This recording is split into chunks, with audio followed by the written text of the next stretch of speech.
Israel ও যুক্তরাষ্ট্রের বিমান বাহিনী একযোগে ইরানে যে ক্ষেপণাস্ত্র হামলা চালিয়েছে তার নেপথ্যে ট্রাম্প প্রশাসনের প্রচ্ছন্ন ইঙ্গিত ও সবুজ সংকেত ছিল বলে মনে করছেন বিশ্লেষকরা। এই হামলার পরপরই তেহরানের ধৈর্যের বাঁধ ভেঙে গেছে। ইরানের বিপ্লবী সশস্ত্র বাহিনী IRGC ইতিমধ্যেই পাল্টা আঘাত শুরু করেছে। ট্রাম্পের কট্টর ইরান বিরোধী অবস্থানের কারণে মধ্যপ্রাচ্যে থাকা প্রতিটি মার্কিন আস্তানা এখন ইরানি মিসাইলের সহজ লক্ষ্যবস্তুতে পরিণত হয়েছে। আল জাজিরার তথ্য বলছে, মধ্যপ্রাচ্যের 19টি সক্রিয় সাইটে থাকা প্রায় 50,000 মার্কিন সেনার জীবন এখন সুতোর ওপরে ঝুলছে। নাগরিকদের দ্রুত সরিয়ে নেওয়ার এই নির্দেশ আসলে এক বড় পরাজয়ের সংকেত। ইরানের নিখুঁত ব্যালিস্টিক ক্ষেপণাস্ত্রগুলো যদি মার্কিন আবাসে আঘাত হানে তবে দ্বিতীয় বিশ্বযুদ্ধের পর এটি হবে আমেরিকার ইতিহাসে সবচেয়ে বড় সামরিক ও মানবিক বিপর্যয়।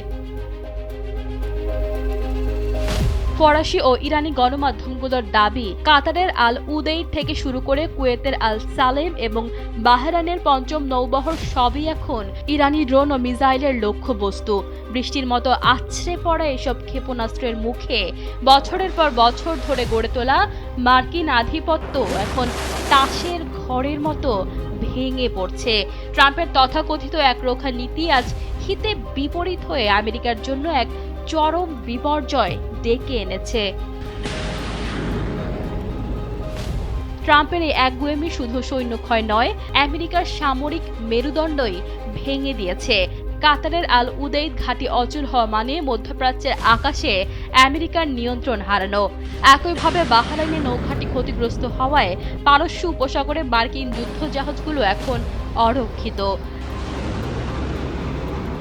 নাগরিকদের পালিয়ে বাঁচার এই নির্দেশই স্পষ্ট করে দিচ্ছে যে ট্রাম্পের মতো দম্ভ আজ মধ্যপ্রাচ্যের আমেরিকার পরাজয়ের ঘণ্টা বাজিয়ে দিয়েছে।